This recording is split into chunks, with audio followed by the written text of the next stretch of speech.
नमस्कार, मैं आपकी होस्ट नेहा और आप देख रहे हैं टीवी द्वापरा। हमारे चैनल को सब्सक्राइब करें और बेल आइकन को दबाना ना भूलें। सांसद का शीतकालीन सत्र हंगामे और आरोप प्रत्यारोप की भेंट चढ़ना दिख रहा है। पहले अदानी मुद्दे पर चर्चा सदन में चल ही रही थी और फिर सदन में कैश मिलने पर गतिरोध का आलम रहा। इसके बाद अब गांधी परिवार और अरबपति निवेशक और भारत विरोधी माने जाने वाले जॉर्ज सोरोस के संबंधों पर घमासान मचा हुआ है। जॉर्ज सोरोस और कांग्रेस पार्टी के नेताओं के बीच कथित रिश्ते के मसले पर भाजपा लगातार आक्रामक है। भाजपा लगातार ये आरोप लगा रही है कि कांग्रेस के पूर्व अध्यक्ष सोनिया गांधी का संबंध जॉर्ज सोरोस फाउंडेशन की और फंडेड एक संगठन से है और उस फाउंडेशन ने कश्मीर के एक स्वतंत्र राष्ट्र के विचार का समर्थन किया था।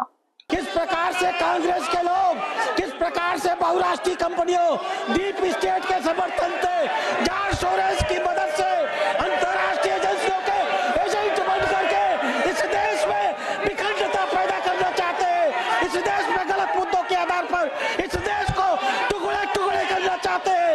यह सदन चाहता है कि इस विषय पर गंभीर तरीके से विचार हो। इन राष्ट्रद्रोहियों को बेनकाम किया जाए, इनकी असलियत जनता के सामने सामने लाई जाए।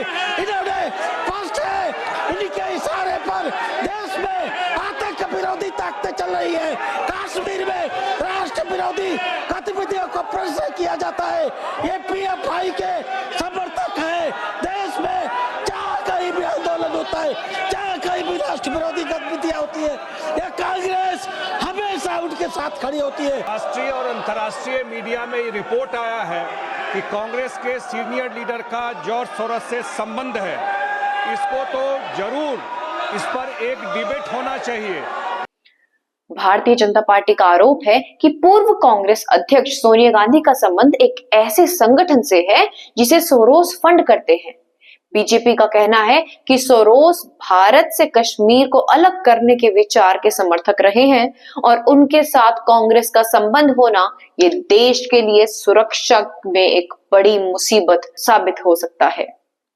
ऐसे में समझते हैं कि कौन है सोरोस और आखिर क्यों भाजपा, कांग्रेस और गांधी खानदान पर ये सवाल उठ रहे हैं। सोरोस अमेरिका के एक बड़े उद्योगपति हैं, तो ब्रिटेन में वे एक ऐसे शख्स थे के तौर पर याद किए जाते हैं जिनकी वजह से बैंक ऑफ इंग्लैंड बर्बाद हो गया। यहूदी परिवार में जन्मे सोरोस शेयर मार्केट में पैसा लगाते थे और इसके जरिए उन्होंने करीब 44 अरब डॉलर अपने खाते में जोड़े।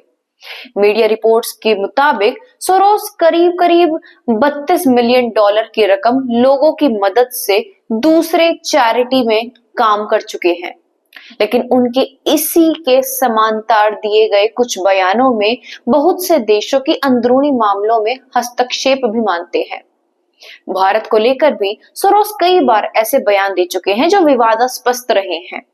सबसे पहला नरेंद्र मोदी के खिलाफ बयान। प्रधानमंत्री नरेंद्र मोदी और भारतीय जनता पार्टी के खिलाफ बयानबाजी को लेकर जॉर्ज सोरोस जाने जाते हैं और उन्होंने तो यहां तक कह दिया था कि मोदी के नेतृत्व में भारत तानाशाही व्यवस्था की ओर बढ़ रहा है। सोरोस ने जम्मू कश्मीर से आर्टिकल 370 हटाने और नागरिकता संशोधन कानून का भी खुलकर विरोध किया था। नंबर 2, हिंडनबर्ग रिपोर्ट विवाद। साल 2023 में हिंडनबर्ग रिपोर्ट के आने के बाद भारतीय शेयर मार्केट में अफरा तफरा मच गई थी। रिपोर्ट में अडानी समूह पर अनियमितता और बड़े पैमाने पर कर्ज की बात की गई थी। इस पर सोरोस काफी मुखर हुए गए थे। उन्होंने कहा था कि अडानी का पीएम मोदी के साथ इतना घनिष्ठ संबंध है कि दोनों एक दूसरे के लिए जरूरी हो गए हैं।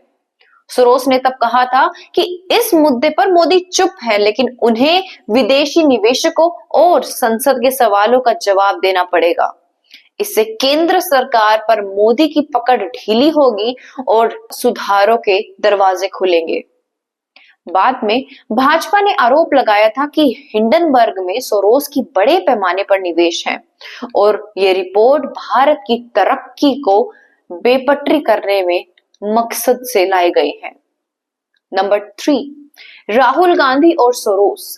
कांग्रेस के साथ जॉर्ज सोरोस के संबंधों को लेकर भारतीय जनता पार्टी पहले भी आरोप लगाती रही है। पिछले साल स्मृति ईरानी ने आरोप लगाया था कि राहुल गांधी अपनी अमेरिकी यात्रा के दौरान जॉर्ज सोरोस के साथ करीबी संबंध रखने वाले लोगों से मेलजोल बढ़ाया था। ईरानी के आरोप थे कि इन सभी लोगों के साथ काफी संदिग्ध हरकतें इन्होंने करी थी। सोरोस अमेरिका के बड़े कारोबारियों में से एक है, लेकिन उनका करियर काफी विवादित रहा है। वह ऐसे सरोरिएट और निवेशक और कारोबारी हैं, लेकिन खुद को दार्शनिक और सामाजिक कार्यकर्ता कहलाना पसंद करते हैं। उन पर दुनिया के कई देशों की राजनीति और समाज को प्रभावित करने के लिए एजेंडा चलाने का आरोप लगता रहता है। आरोप यह भी है कि उन्होंने कई देशों में चुनावों को प्रभावित करने के लिए खुलकर भारी भरकम फंडिंग की थी। आज के लिए बस इतना ही। ऐसे ही जरूरी जानकारियों के लिए जुड़े रहे हमारे साथ। तब तक के लिए धन्यवाद।